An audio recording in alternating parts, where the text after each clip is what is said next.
What's up, everybody? How are you guys doing tonight? Good? Can you guys hear me okay? My name's Josh. I am the Community Hub Coordinator. Some of you guys might know me. Some of you guys might not. That's okay.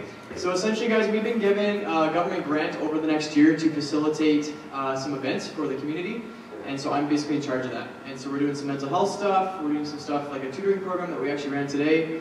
And so, yeah, there's a lot of cool opportunities to get involved over the next year. And it's cool to see, especially all the college guys out tonight. James is somewhere around if you guys see him after around the building. Tonight, we have a special guest speaker who's going to be talking about youth and young adults' mental health. How many of you guys, maybe yourself or know somebody who's experienced mental health, maybe trauma or some difficulties during the season? Probably most of you. I know I have. I just moved back from Ontario 3 months ago, and it was one of the hardest seasons of my life. I know I hit a pretty low point with my mental health, and I think a lot of us in this pandemic especially, you know, the world has shifted so much in the last 1.5 to 2 years, and you know, a lot of us don't know, like, just ups and downs of emotions and how do we deal with that as families, as young adults, as college students, as youth. And so we have a special speaker who will come up in a few minutes to talk about that. But I wanted to start with just something today. As you guys know, today is the National Day for Truth and Reconciliation. How many of you guys probably saw some orange shirts out there, some pins? And this is something that's, you know, heavy on my heart, and I think a lot of us, you know, if you have social media, Instagram, you've probably seen some posts going around today. And so we, as a church, even as Selfie, just want to do some acknowledgments today for that, and even just have a moment of reflection for that as we talk about that today. So we want to acknowledge that this, where we're standing here, is Treaty 7 territory. It's the ancestral and territory of the Blackfoot Confederacy. Some of those people groups include the Siksika, Piikani, the Tsuut'ina, and Stoney Nakoda First Nations. And we acknowledge that many First Nations, Métis, and Inuit, whose footsteps have marked these lands for generations before us. We are grateful for the First Nations and Indigenous peoples who are still with us today, and those who have gone before us. And again, we want to recognize this as Treaty 7 land. And on this day going forward, I encourage you all to think about ways that you and your family can take reasonable steps toward reconciliation. I think, you know, not just, I'm sure most of us are probably Christians here in this room, some of us may not be, but reconciliation is part of also our mandate as a church and as Christians. And so you guys have probably seen stuff circulating on social media, and you may think, like, what can we practically do to, you know, just address this, and what can we do even in our families and individuals? So I just have a list of some things, and you guys have probably seen these on social media, but number one is listen to survivor stories. There's people out there that have stories to share about their experiences, even in residential schools and those kind of things. Educating ourselves and our families on these issues. Supporting Indigenous-owned organizations, designers, artists. You guys have probably seen some of the art around the city. It's pretty cool. Supporting their experiences, those events. Taking time to learn about history of Indigenous peoples in Canada. This one's kind of an interesting one, like an aspect of self-reflection, right? So contemplating any personal discomfort resulting from Canada's actions. That's actually a really helpful thing that you can do individually and in a group. You guys have probably heard of the Truth and Reconciliation Report. Have you guys heard of that? That was released by the government. Anybody? A few people. There's 94 calls to action that were actually written out for the government to do in regards to this situation. So that's a good way to read those. Learn how to properly acknowledge the land that we live on. Creating space for Indigenous peoples to speak and trusting Indigenous leaders. And finally, praying and reflecting on what we can do individually ourselves. So today, we acknowledge that we live in a country that was inhabited by the First Nations peoples long before us, quote-unquote, you know, Europeans or settlers came here. Recently, we've been led to consider a little bit more deeply how the First Nations and Indigenous peoples were treated, you know, at the hands of Canada, and the role of even of the church in abuse and damage to this community. We have learned of the injustices and crimes of the residential schools, and it is horrific and saddening to all of us. And I get there's kind of an uncomfortable tension with that, and that's okay as we sit and wrestle with that. This is uncomfortable to sit in this unresolved tension. And we have heard the call of the First Nations and Indigenous peoples who have called us to see the wounds and brokenness of their history, to acknowledge these wounds on this National Truth and Reconciliation Day. But not just this day, right? This is something that we should be thinking about every day going forward. and to grieve with them these crimes that have been committed. So just encourage you guys, I just want to take a moment of silence. This won't be super long or awkward, but maybe just 30 seconds. And let's just reflect and think, and if you're comfortable even praying with maybe you and the person beside you, just about these things. And then we'll get started with our sermon, okay?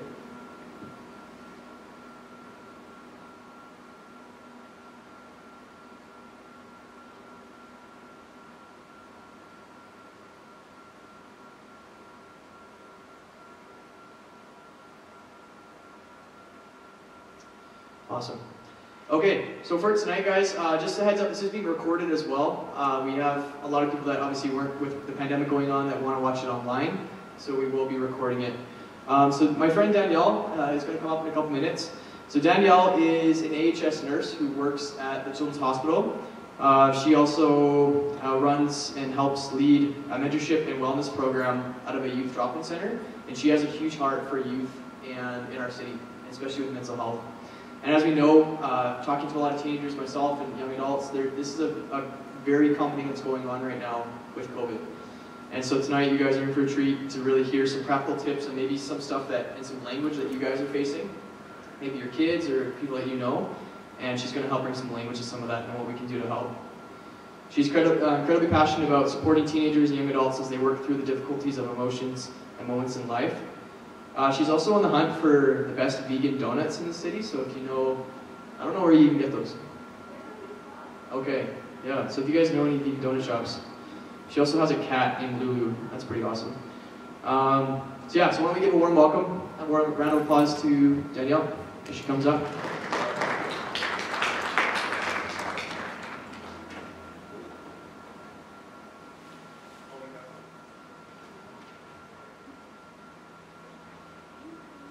Hi guys, how's it going? Good. Is it going good? I don't know, I couldn't hear. Yes, maybe? Thumbs up from some friends? Okay, thumbs up, that's how we're going to communicate, I got it. I'm Danielle, as Josh said. I work at the Children's Hospital, which is probably one of the best places in the city to work. We have well, everyone always says, isn't the Children's Hospital so sad? There's kids and they're sick, and I'm like, no, it is the best place. Yes, there are sad things that happen, but we also have things like pet therapy. We have a clown, Sparkle. She comes around and does magic tricks, and we have pets that come, and we have bingo, and so it's arguably one of the best places to work, I think. I work mostly with babies, so I don't always have, my patients don't really talk back to me, which is also kind of nice. Except they cry a lot, so, there's that. But yes, I work at the Children's, and I also work at a youth drop-in center, as Josh said. I get to help run, we're just starting it, so we're kind of building it up, and I get to run the mentorship and wellness program, which is pretty awesome. I'm going to bring some of those fun things from the Children's Hospital in, pet therapy. That's top on my list. I'm like, who doesn't need puppies? Especially in this time. So I'm very excited about that. Okay, so show of hands, I just kind of want to see who's here. So most people are college students? Yes, okay. And do you guys work with youth, or yes or no? Some, a few, okay, amazing. And we have a few parents, just awesome. With teenagers? One teenager, okay, perfect. Awesome. Well, I'm going to hope that by the end of tonight that maybe we will be able to have some more resources and ability to kind of help serve some of our youth. The youth are having a tough time, not all of them, but a lot of them, in the past year and a half, almost 2 years. And so just some tips on how we can help support them, support our friends who are young adults, and just have some techniques on things that we can do. So, we're going to start with a few facts. So a few teenage mental health facts.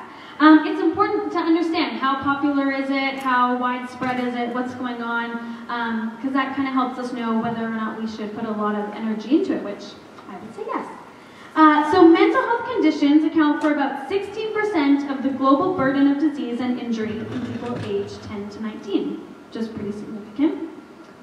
Half of all mental health conditions start by 14 years of age, but most cases go undetected. Depression is one of the leading causes of illness and disability among adolescents, and suicide is the 4th leading cause of death in 15 to 19-year-olds.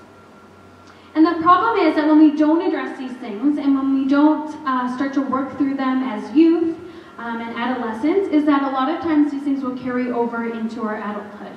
There's a lot going on in our teenage years. Our hormones are changing. We're changing schools, wanting to be more autonomous. We're wanting to be able to do our own thing. We're hitting puberty. There's girls, there's guys. We're having crushes. People aren't liking us back. There's a lot going on, if you remember, in high school. And so not dealing with a lot of this can help. Unfortunately, it can move into our young adult life. So it's good to be able to work through some of it beforehand. Mental health and emotional disorders can happen to anyone. It's not just for those who maybe come from a low-income home or who seem to have it all together, have the coolest clothes, are really popular. It can happen to anyone. Some factors that put youth at greater risk are our socioeconomic status, trauma in the home, harsh parenting, bullying, struggling with gender and sexuality identity, and more. So you can imagine, and I'm sure you know, that over the last year and a half or so, mental health took a really big hit for young adults, for youth, for myself, adults, for everyone. There's a lot going on politically, racially. There's a lot that came up in homes and in individuals and relationships. And we went through a pandemic together. Still kind of are going through it. And that's a lot. And the thing is, not only did I see it in the hospital, so we saw COVID a little bit in young adults and teens, but really what we saw, what hit our hospital the most, was mental health. We had, and they're still going through a huge mental health crisis at the hospital. The mental health unit, overfilled, went to another unit. That unit, overfilled, went to another unit, and started to scatter throughout the hospital. So we have real statistics to show that our teens are struggling. Not only struggling with depression and suicidal thoughts, anxiety, but also eating disorders were on a huge rise and took over almost a whole unit at the hospital. It was pretty significant. The thing with eating disorders is we may think, well, why that one? That's an interesting one. But we had a lot of loss of control over the last year and a half. Would you agree? There's a lot outside of our control. We were forced to stay home, forced to not see our friends, wear masks, consider vaccines. There's a lot that we weren't able to make decisions about, whether or not we could play sports, go to our classes. And so eating disorders, one of the reasons why it can be triggered in a circumstance like that is because people crave control and the ability to have something that they can control and put their effort into. And so when all of that's taken away, when it comes to their friends and with school and their extra activities that they want to do, eating disorders can help try and mask that by giving teens a way to be able to control something. I can do this, I can put my effort into this, and I'll see an outcome. And so we saw that in the hospital. And not only did we see that in the hospital, but I also hope to serve at a youth camp, which is also one of the best places on earth. And it's wild, and you're exhausted, and it's a crazy time. Who's been to youth camp? Yeah, a few people know. It's a whole other world out there. But we saw that at the youth camp this summer as well. We saw a lot of panic attacks, a lot of anxiety. We saw eating disorders show up at the tables. We saw suicidal thoughts, suicidal attempts. So there's a lot going on. And the thing is with teenagers and with being a youth and young adult is that usually this time when you're a teenager and you're starting to figure things out, this is when you start to be able to come up with coping mechanisms on how to handle stress. So this is usually the age where you can be able to start to figure out, oh, I'm really stressed, I'm not coping well, and so I can find friends, or I can reach out here, or I know sports, or I know music help, or I know pets help, whatever it might be. This is normally the time where you start to gain coping mechanisms. And unfortunately, not only was it incredibly stressful, but a lot of the ways that teenagers learn to cope with stress, that was also taken away, which is extra challenging on top of it all. They weren't able to see their friends. They weren't able to go to community groups. Youth and everything was turned online, And, you know, we already have issues with like an online, not pandemic, but, you know, students are already spending so much time online, and then we're trying to ask them to cope and meet friends and gain community online as well.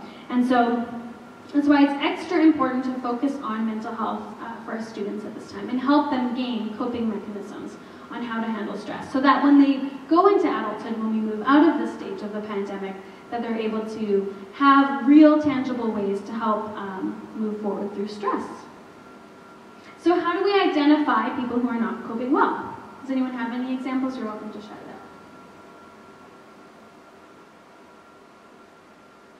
out. Everyone's shy, maybe? That's fine. I'll tell you. How about that? I have the microphone, so I could go ahead. Signs of not coping well. 1, very easy, not taking care of yourself. Not showering. Teenagers is kind of hard because they're smelly anyways. They're learning deodorant and they're learning that showering is very important. But things like not taking care of themselves, that can be a sign of not doing well. You can see that in your friends as well. Young adults, that's just as prevalent for young adults as well. Not brushing your hair, not getting ready, not getting dressed, not really caring how you look, could be a sign of not coping well. A messy room or a messy house. I know, again, these sound like regular teenage things, but they can be signs of not coping well. So a messy room. I know for me, when I'm stressed and I work night shifts and I'm exhausted, usually the first thing to go is laundry and dishes. It always piles up. It never fails. So a sign of not doing well can be a messy room. Just no care or desire to clean up and to make things presentable, or no energy to do so. Outbursts of anger, being highly sensitive to comments. So someone says something, you make a comment, and someone just explodes or starts crying, and it seems like, hey, what I said was not really that big of a deal. It wasn't something major, and someone has a really dramatic response to what you said. Sometimes when people are just on the brink of just making it through, just able to attend things and reach out, that sometimes just a littlest comment can tip them over the edge. Crying excessively. If you know me, which maybe you do not yet, I am a crier, so if you see me crying excessively, I'm probably okay. That's kind of my normal. But if it's out of normal for someone, crying more frequently can be a sign of not doing so well. This one surprised me. I learned this years ago, but a sign of not doing so well is being habitually late. So those of you in the room who are late, are you okay? Just kidding. I'm sure you're fine. But being habitually late can be a sign of not doing well. Why, do you ask? Because a lot of times if someone's not doing well, they're not able to get out of bed or get dressed or just have no desire, no energy to go anywhere, they can sometimes be late often because it just took so long to just get out of bed. Just to be able to get up, get dressed, get showered, brush teeth, out the door can be such a big task for someone who's struggling and not doing well, and so being habitually late can be a sign of not coping. Not coping because you don't have the desire or motivation to get up, and just also not the desire or motivation to maybe really go anywhere. So there's not a huge rush or push to be on time. Another big one is dropping out of sports or programs that they once loved. So if your teenagers are super passionate about basketball, soccer, taekwondo, whatever it might be, dropping out of things that they once loved can be a sign that maybe they're just not able to handle what they used to be able to. Or maybe they just don't have a passion or desire to do the things they once loved. Withdrawing from people that they're usually close with, isolating themselves, which again just brings true to what we just talked about. A sign of not coping well is withdrawing and isolating from people. And what did we have to do this past year and a half? Isolate from people. Quick weight gain or excessive weight loss. Increase in drinking or drug usage. Increase in sexual activity and risky behavior, and not doing well in school. Are all signs of not coping well. So my biggest thing that I always talk to all of our youth leaders about, and anyone helping out at the drop-in, the biggest thing and the biggest suggestion that I can give is this. You want to treat the underlying cause and not the symptom. If you're just going to treat the symptom, if you're just going to treat what you see and react to what you see, you're not actually getting to the root and the heart of what's going on. And that's the biggest thing that I've heard from teenagers is, my parents get mad at me for this, I get in trouble for this at school, and really the problem is that something else deeper is going on. Whether they're grieving, whether they're not coping well at school, whether they're really anxious or depressed, or someone hurt their feelings, or they're having suicidal thoughts, something else is going on deeper, and I would argue and really urge you guys that if you're working with students, whatever you see on the outside, just think of it as a symptom. Something that is coming from a deeper place. When we're reacting to just a messy room or an outburst of anger, we're just reacting to something that's overflowing from inside, from deep in the heart or in the head. And the problem with that is that they're already not doing well. They're showing us that they're not coping, and then we're being hard on them instead of asking them actually what's going on. So taking time to sit them down and say, hey, I noticed that your room is really messy lately. Are you able to handle school and sports and friends and school and everything on your plate? Or is there something that I can do to help? I noticed that you've dropped out of basketball. Do you want to talk about it? How come you're dropping out of something that you loved? Are you just not passionate anymore? Did you not make the team? Did someone say something? Spending time actually talking to them and understanding what's going on underneath will make a big difference. And then you can come up with a way and a plan to help them.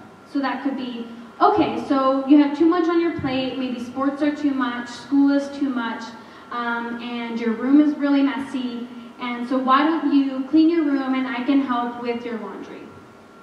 That way you're showing that you actually care about what's going on and you're being able to help support them and not just reacting to everything that you see.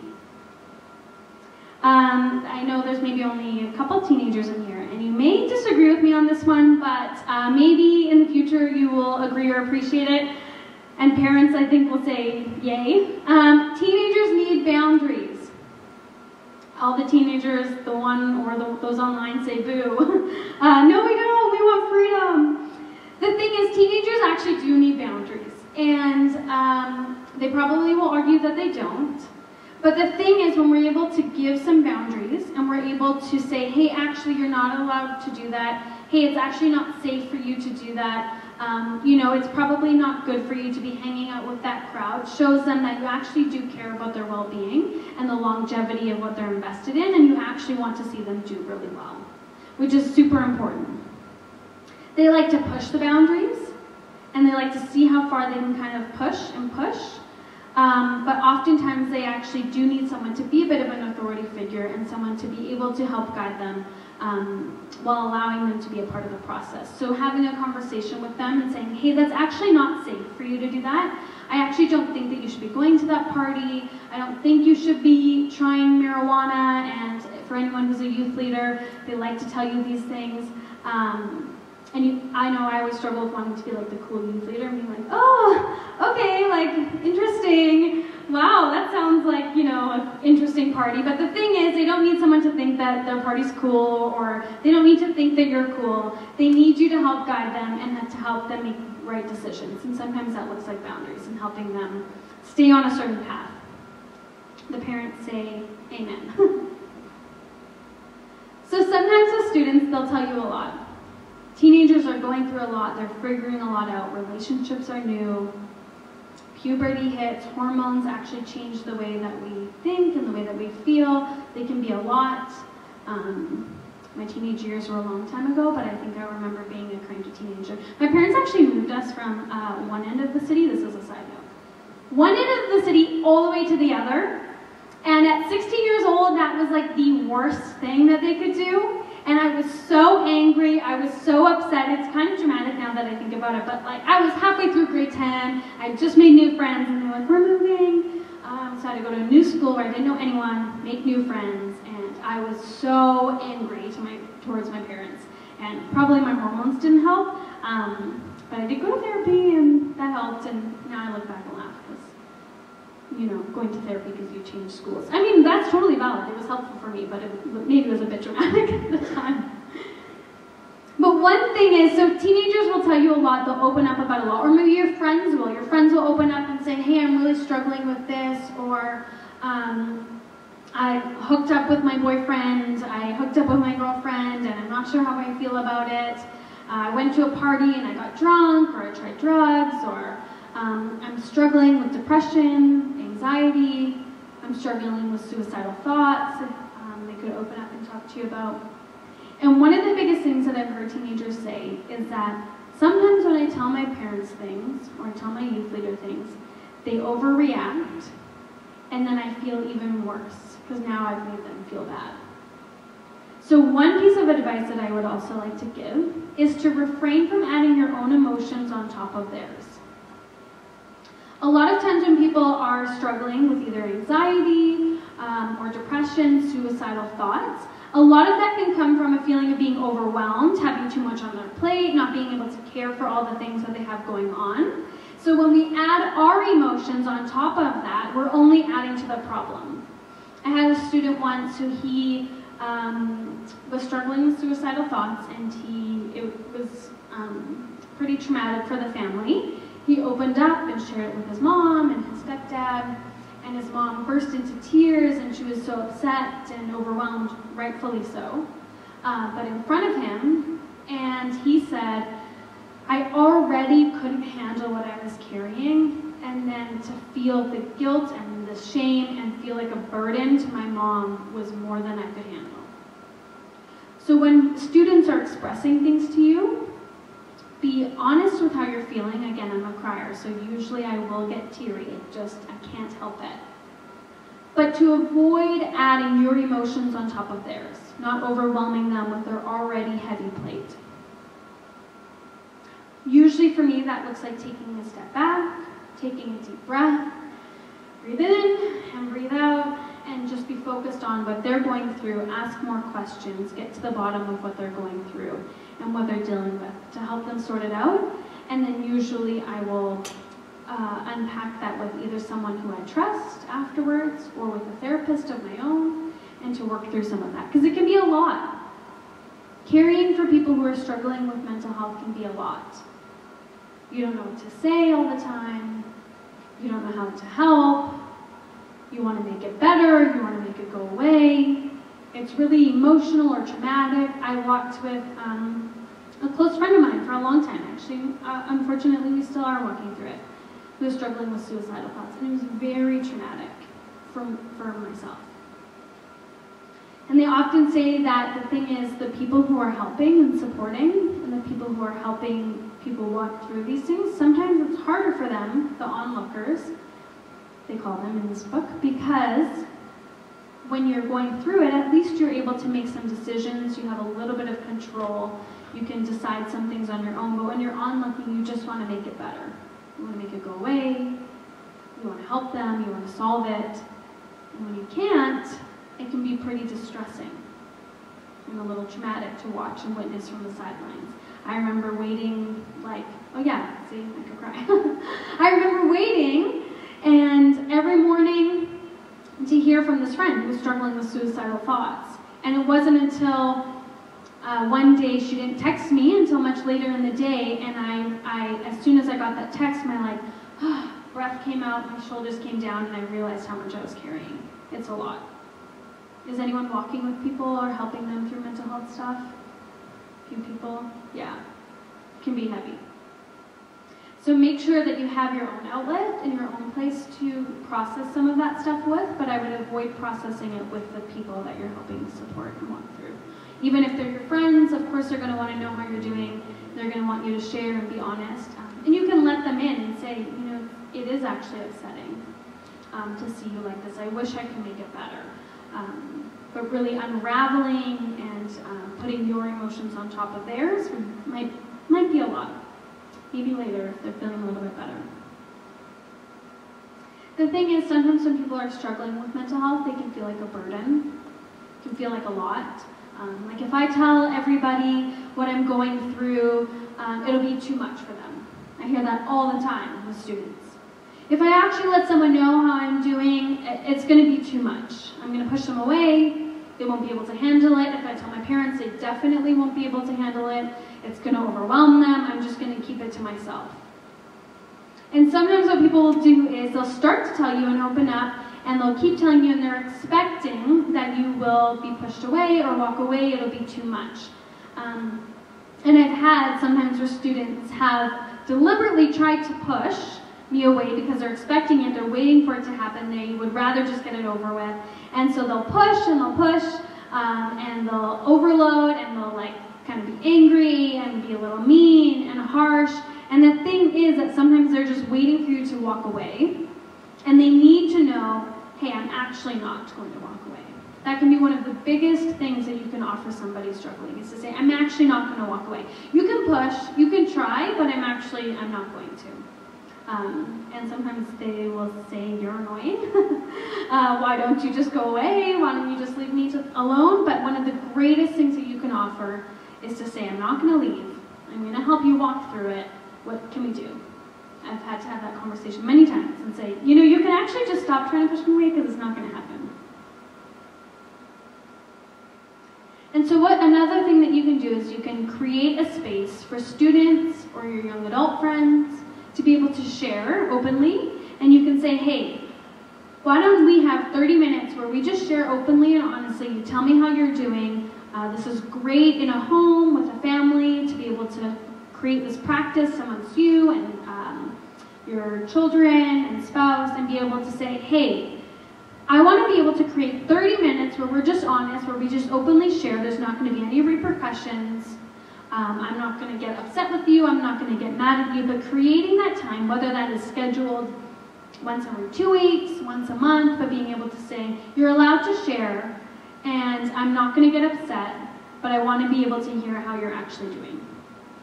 And that can be them sharing how they're doing with their mental health, whether they're coping well, whether they're struggling with school, whether they hate the sport that you're making them do, or they're hating piano, whatever it may be. Creating a time to say, we're going to talk openly, and I want to hear how you're doing.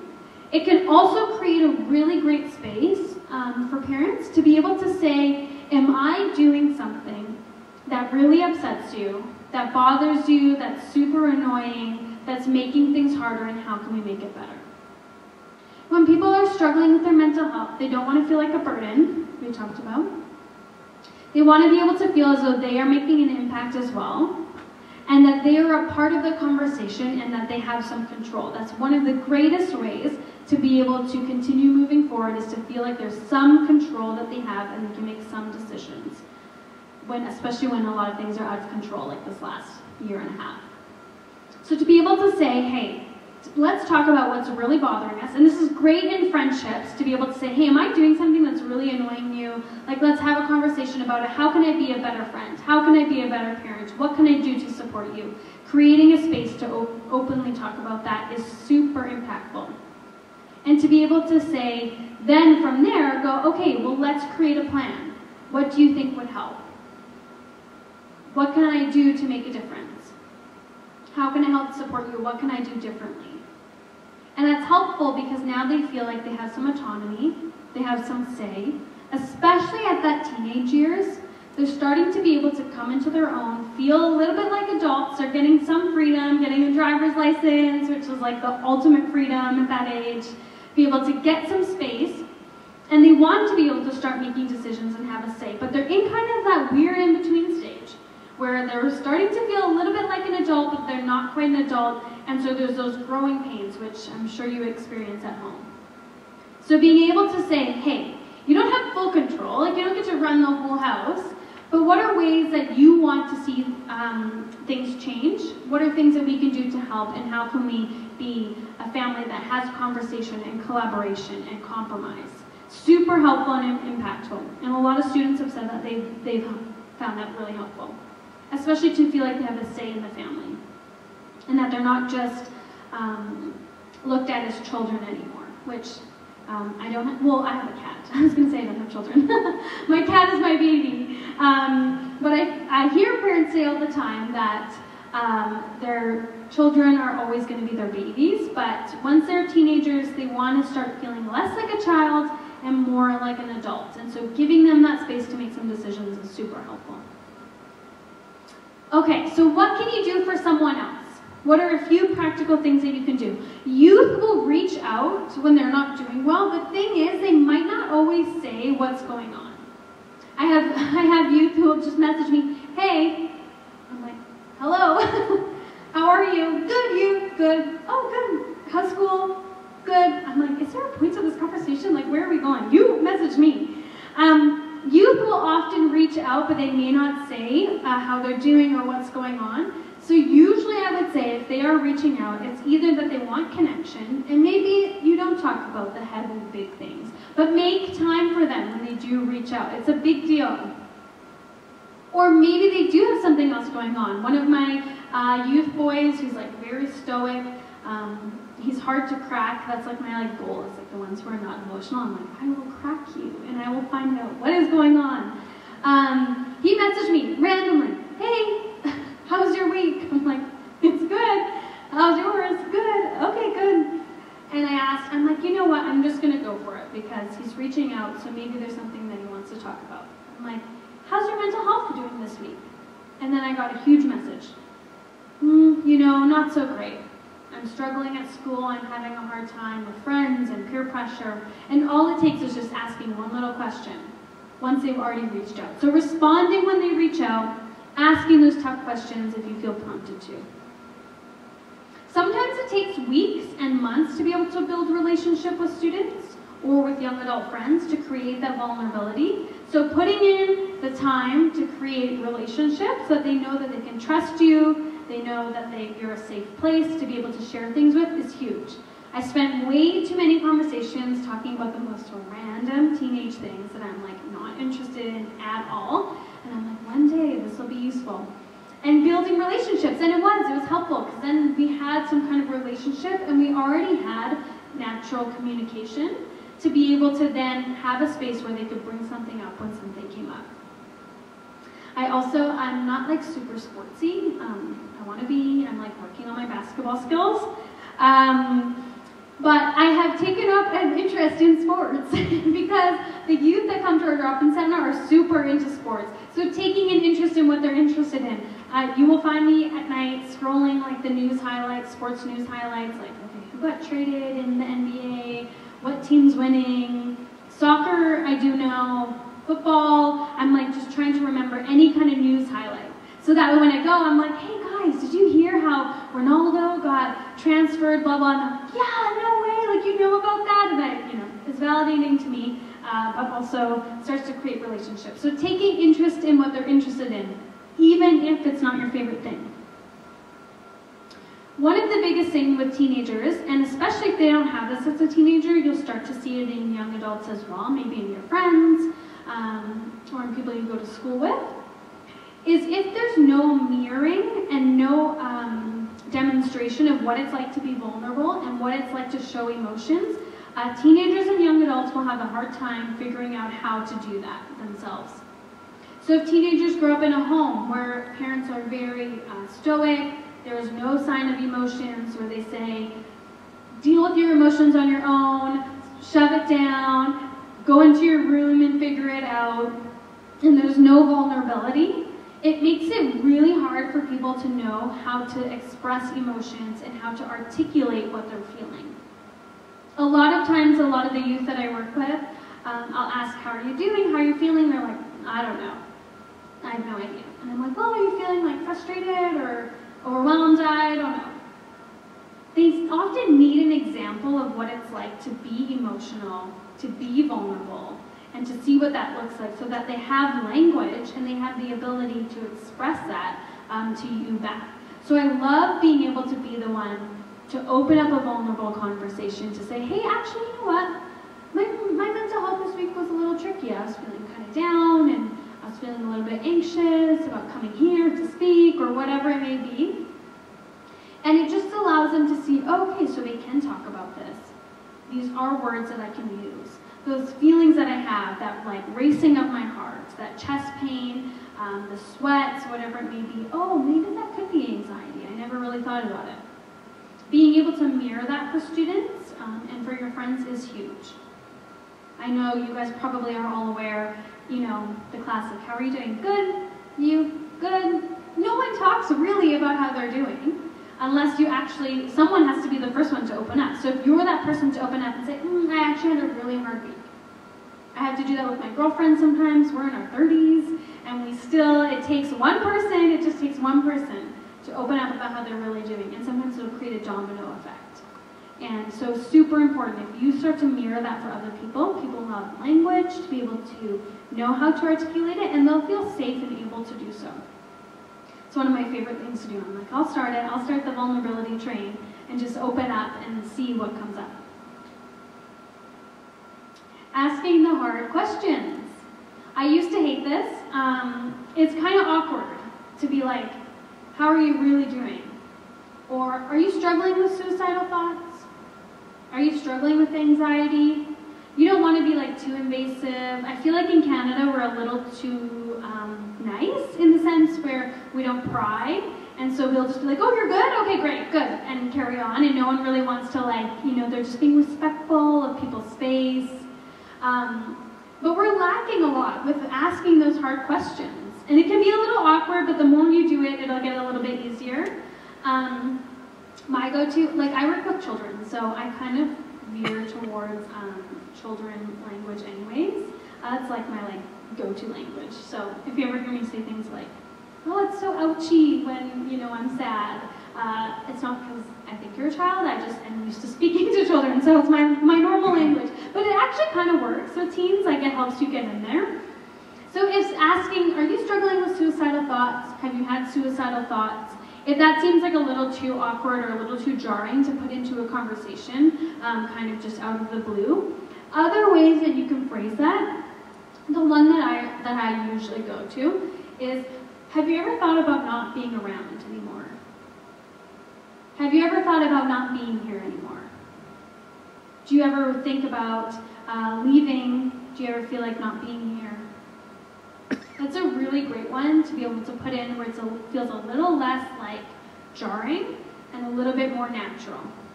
For me, anyways. Do you feel like a burden? Do you feel like you're too much sometimes for people?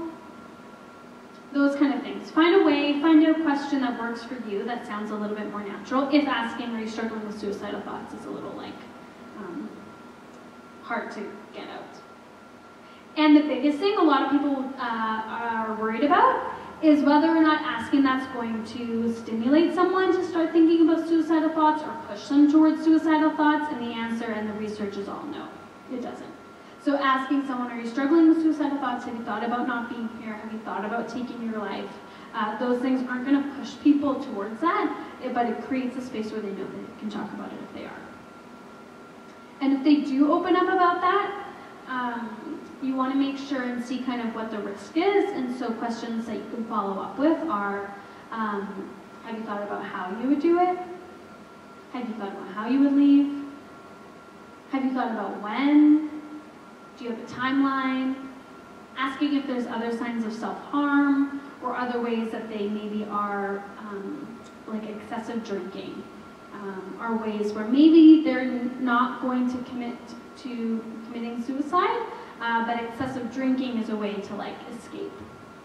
Things like self-harm, cutting, stuff like that, you're welcome to ask them about as well.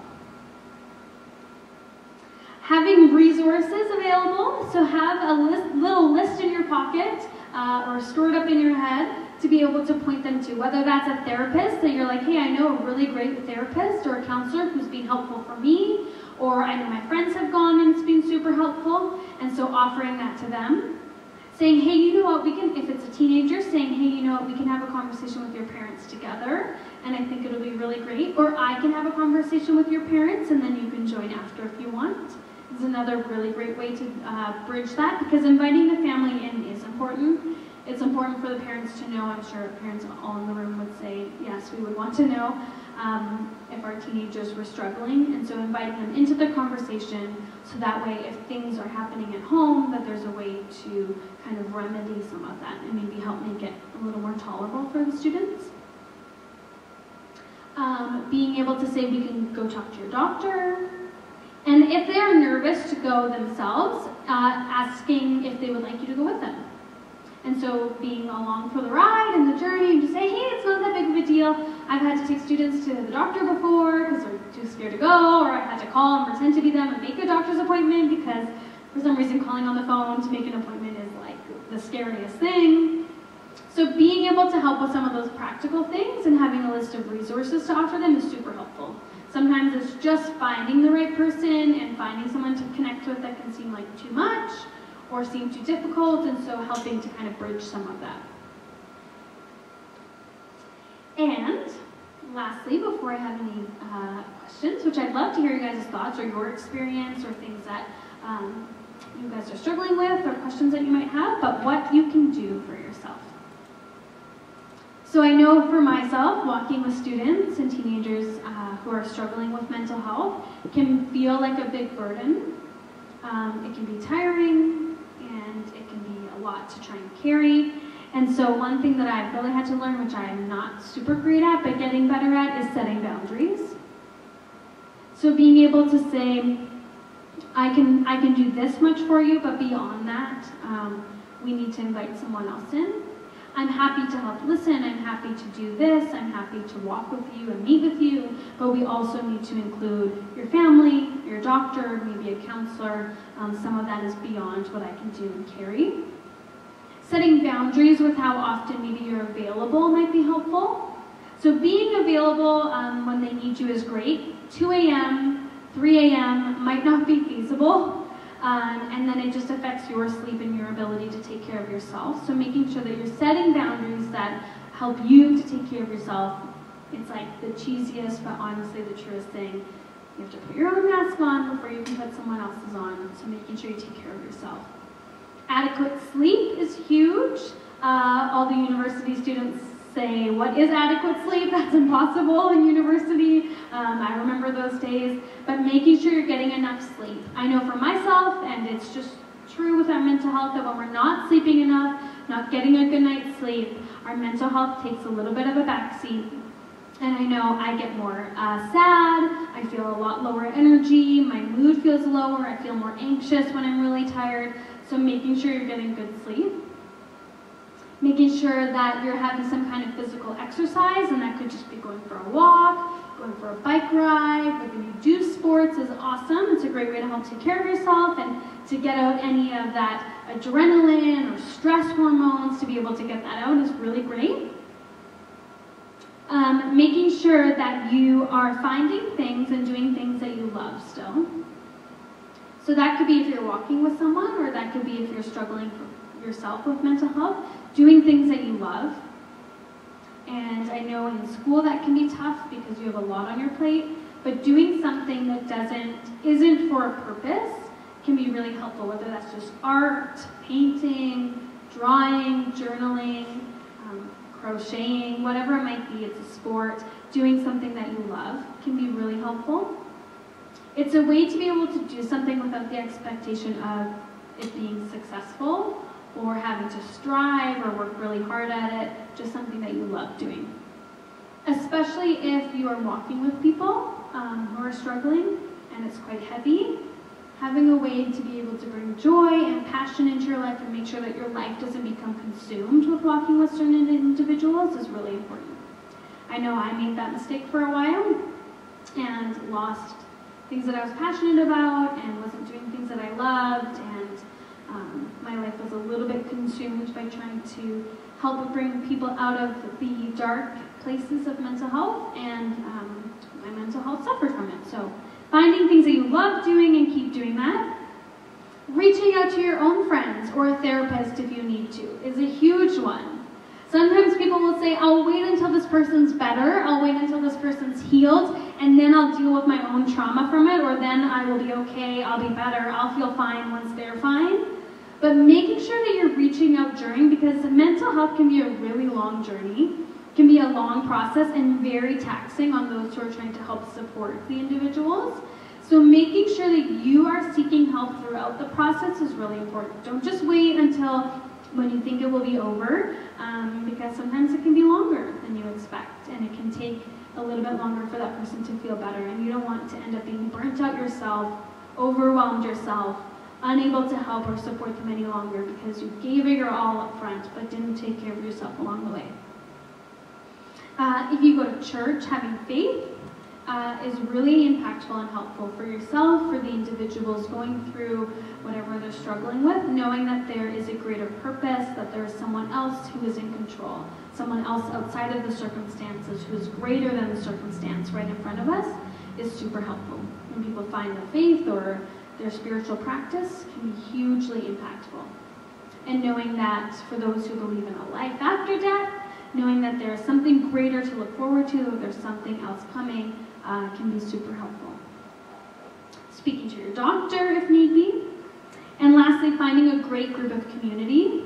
So if you don't already have great friends, making sure that you have friends that you can have fun with, who know what's going on in your life as well, that you're not just pouring into other people, that you're not just taking care of others, but there are people who are also pouring back into you, who are life-giving to you, is super impactful. We're not meant to do life alone, which I'm sure you guys know. And so making sure that you have a great support network can be really, really helpful. You're not meant to do it alone. So, does anyone have any questions or thoughts? One? Yay, a hand! I was like, if no one asks, I might just have to, I don't know, find another way. For the questions, I'll come around with the mic, and just for COVID, you can tell me the question, and I'll tell Danielle, because we just don't want a bunch of spit on the mic. Better. That sounds great. Okay. Spit. Or whatever, yeah. Just, well, we also have recording, so we better put super mic back. So if you were helping someone with their mental health and you promised that you were going to not leave and stick them through with it, but then it gets to the point that it's harming you, how do you backtrack on that? Great point. I guess my question would be if there's a way not to backtrack where you're fully pulled out, but be able to, so the question was, if you're walking with somebody who's struggling with mental health and it becomes very overwhelming, and it becomes too much for you, how do you not go back on your promise to stick with them and walk them through it and not leave them? My suggestion would be if you're able to find a way either where you help connect them to someone else, and so you're taking away some of that burden and you're able to say, hey, I've actually reached a point where I can't do anymore, and so we have to reach out to someone else, is really helpful because then it takes some of the burden off on you. Being able to create new boundaries where maybe being with them is only hanging out with them once every couple weeks and checking in on them, but just readjusting the relationship. If you do feel like it's actually too much and I can't walk with this person at all anymore, I would just have a really honest conversation with them and say, you know what, I'm not doing super well, I need to take care of my own mental health, but connecting them with someone else before would be super helpful. Is that helpful? Yeah. I have had to do that where I've had to readjust my relationship with people because my mental health, it was just too much and I wasn't able to care for them in the way that I was before. So adjusting the dynamic of the relationship, and they might ask you like, hey, I've noticed you're not around as much anymore, or I just feel like something's changed and something's adjusted, and you can be honest and say, you know, I'm just a little bit busy with this, I still want to walk with you, but my availability has changed a little. Or just saying, you know what, I'm still here for you, I still love you, I still support you, I just have a little bit more going on at the moment. So having a conversation with them about it if they notice the dynamic change, which if someone's relying on you that much, they probably will. So just being honest with them. A great question. Anybody else? I know I've got like 10,000, but... oh, on the front. Amazing. Hi.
Well, can we just give a round of applause to our friend who is very brave and vulnerable for sharing? Amazing. What was your name? Michaela. Michaela, it's very great to meet you. I'm glad you're here. You're very brave to be able to share and to open up about what you're struggling with. Who here in this room looks at Michaela differently after what she shared? Nobody. Who here thinks that she's less than after what she shared? Nobody. Michaela, do you see? No one thinks of you as less than. No one looks at you differently. Who here thinks she's brave? Put your hand up. Everyone thinks you're brave. And who here would be incredibly sad if Michaela left this world because she didn't feel like she fit in? Everyone. Michaela, your life is worth something, and you are here for a reason, and you have a purpose in this life, and so it would be such a tragedy for all of us who have now met you. Maybe you guys all know her already, but my first time meeting you, it would be an incredible tragedy if we lost you because of these thoughts going on in your head. Know that you're not alone, that you're not the only one that thinks that way, and that it's not your fault that you have these thoughts. It's not your fault, and you're not a burden to people, and that you should feel comfortable sharing with people that you're close with and in your life, because they're going to want to know what you're walking with and be able to help support you and care for you, remind you that you are so loved and that you're so needed, that you're an incredible friend and family member. And so being able to share that with them will be really special for them. It won't be a burden or too much, but it'll be incredibly special that they are able to walk beside you and help support you. Being able to talk to your doctor, if you have a family doctor, I would say would be an amazing first start. They're great. If you don't, we can hook you up with one after. An amazing doctor. My doctor is amazing. I like recommend her to everyone. She's like, Danielle, I'm not taking more patients. I'm like, yes, you are. I don't care. You're amazing. So we can hook you up with a great family doctor to help with some of those thoughts. Sometimes those thoughts are from trauma and things that we've gone through, where people have told us that we aren't good enough, that our life isn't worth anything, or they've made us feel less than or not important. And so seeing a counselor can help. Sometimes those thoughts come from a hormone or chemical imbalance. And so speaking to your doctor can help, because it might just be tweaking a little something that'll make some of those thoughts go away, or make it you feel not as down and make things seem a little bit brighter. Awesome. Yeah. Were there any more questions? I want to hand the mic off, but I know it's not supposed to do with the rules. So.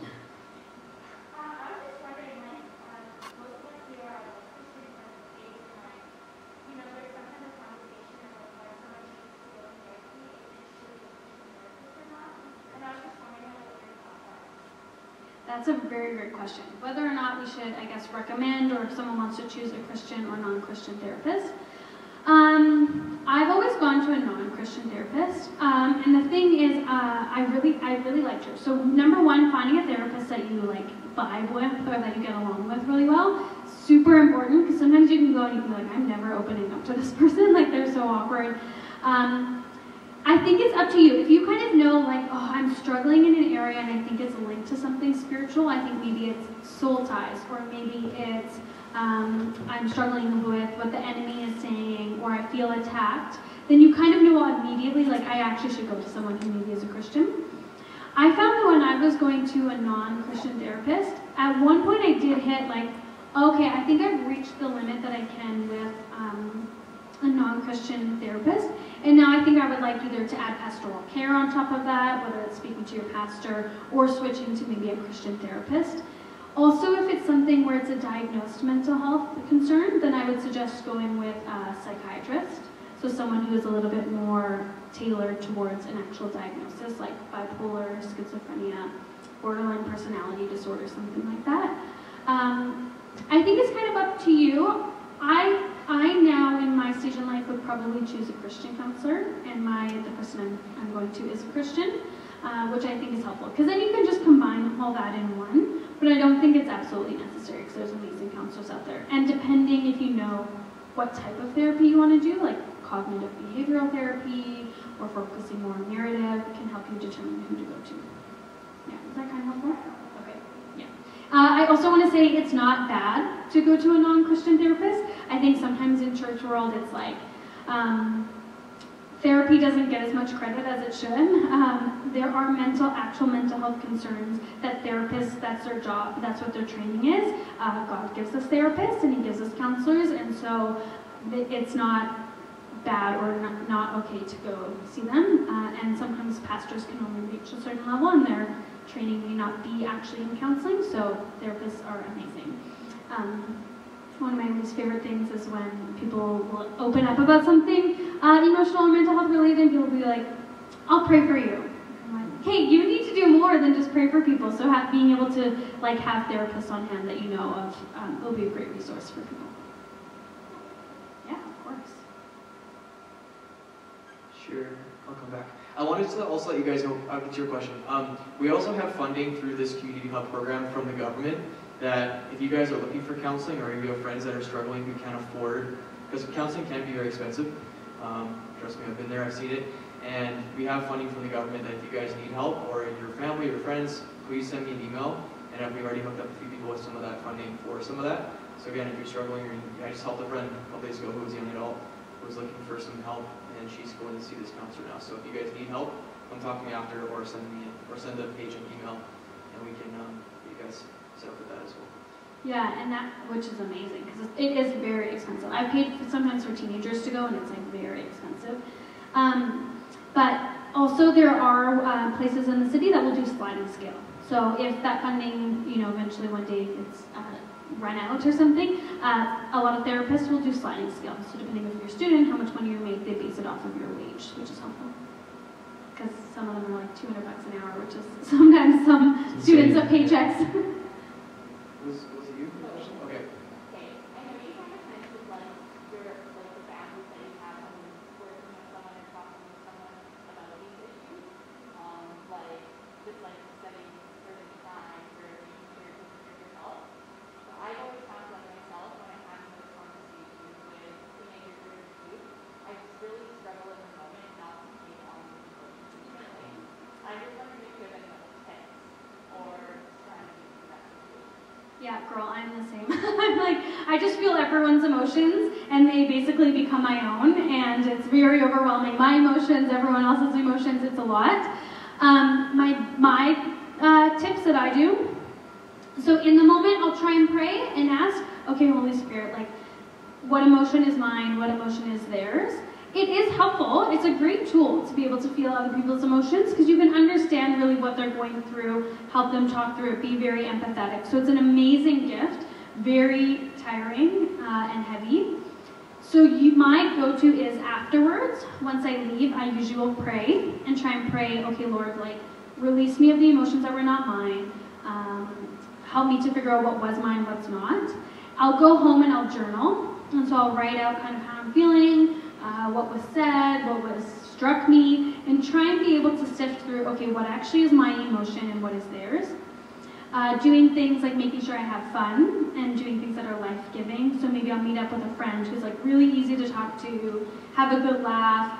Laughter is an amazing medicine. So being able to break away some of those kind of heavy emotions so I'm not carrying them all the time. And things like taking a bath or relaxing, I usually find are helpful. Those are usually my go-tos after I've been with someone where a lot is quite heavy and I'm feeling it. Also, having my own therapist is super helpful, or counselor. Or pastor, if you're close with your pastor, being able to have communications with them where you can say, hey, someone expressed this to me and I'm carrying the weight of it and it's a lot and I'm feeling quite emotional about it. Being able to have someone else to talk to about it is super helpful. It's a lot. I'm the same way. I will feel everything that they're feeling, and it's hard to sift through what's mine. And once you feel it, it kind of feels like now it's become your own. But knowing that you don't have to carry that, and you don't have to be heartbroken and sad in order to care, which is I'm learning. I know this is often a question some of you guys might have this on your minds. How many of you guys are youth leaders in the room? Just curious. Okay, quite a few. Woohoo! One of the best jobs in the world. Yeah, I'm currently mentoring 2 youth as well. It's new to me this year. And so I know there's the confidentiality thing, they're hanging out with your youth or maybe they tell you something. What are some cases where maybe something they tell you, maybe it's around suicide, that you should tell somebody else or somebody in authority about something they share. Yeah, kind of. I mean, if you are a youth leader, I would check in with your church and see what your kind of plan to protect is. Usually the go-to and guidelines are if someone has hurt them, if they're going to hurt somebody, or they're going to hurt themselves. Those are usually the 3 non-negotiables that you kind of have to share with somebody, whether that's a family member or a doctor or a counselor. But those 3 are usually the go-to. So they're going to hurt somebody, they're going to hurt themselves, or they have been hurt, are usually the ones that you do have to disclose. Sometimes they'll try and convince you not to, which really sucks. It really sucks. But usually I'll try and invite them into the process and say, okay, we need to tell somebody, who do you want it to be? And so helping them to at least have a decision, because it really sucks to feel like all of that's taken out of your hands and out of your control, and you have no say in what happens going forward. I would hate that as well. It would be super upsetting to share something super personal and vulnerable and now have no say in who gets told or what happens next. Super distressing to a student or a young adult. Incredibly stressful and can be traumatic for them and for you. So inviting them into the process and saying, who do you want that other person to be? These are some options has been helpful. Giving them some autonomy. Any other questions, guys?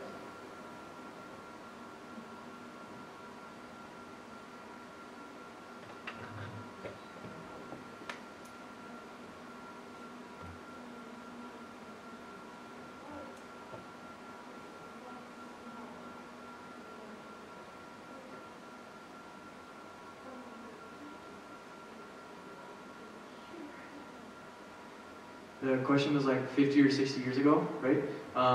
Why we didn't hear so much about mental health and why it's just so prevalent now in these days. Yeah, I'd say a few things. I'd say social media is huge.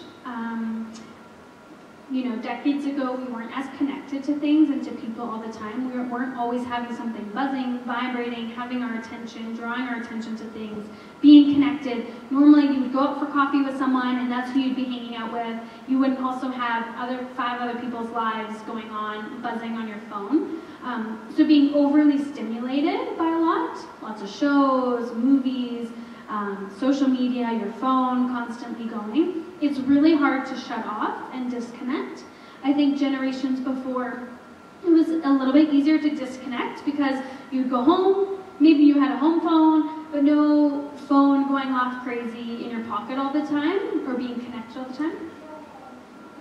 No computers, exactly. So it was easier to shut off. Right now, we're seeing a lot where people are overstimulated all the time, and that's having an impact on mental health. I would say there's a lot more demand right now on students and young adults. Really good at school, good job, pressure to get married, pressure to be successful, comparing to, generations before. You wouldn't look at hundreds of people every day and what they're doing and their lives and successes and where they're going in their life, what other people at your age are doing. You would just see the people around you. So now there's a lot of comparison. This person's doing this person's doing this person's doing that. I'm not doing enough. I'm not good enough. I'd also argue that maybe, 50 or 60 years ago, people didn't talk about it as much. So now we see it a little bit more because it is a little bit more common and talked about in schools, on the news, on social media. And so I wonder if all that was available decades ago, what you would see. I think maybe more people struggled back then than you knew about because people just didn't talk about it as much or have language to it. With new research and science and the study of psychology, more diagnoses are being identified. They're not new, they just now have a term. So before maybe there just wouldn't be a term or people didn't know what to call it. You'd just be considered quote unquote, not a good word, but crazy or mentally unstable. Now we just have a lot more information about it. Okay, any other questions? Amazing. That's No, okay. never say sorry.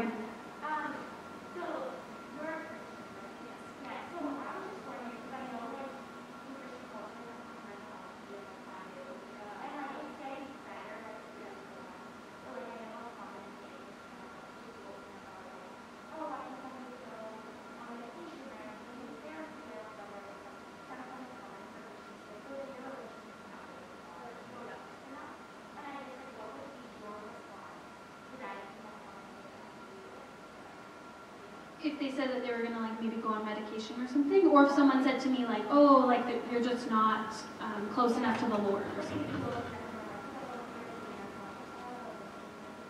Oh, great.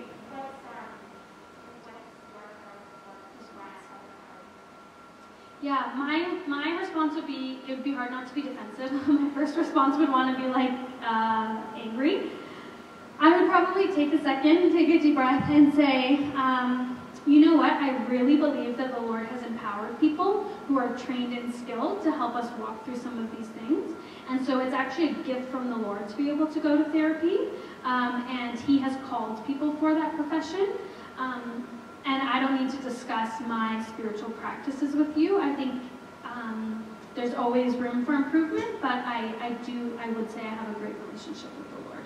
And I'm just thankful that we have the opportunity to go to therapy or to go on medication. That person would not probably be someone I would want to open up to. So I maybe wouldn't go into like, but if you're comfortable, you could go into it and be like, you know what, I actually was diagnosed with something. You could use it as an education opportunity, like I was diagnosed with something, and it actually shows that medication is really helpful.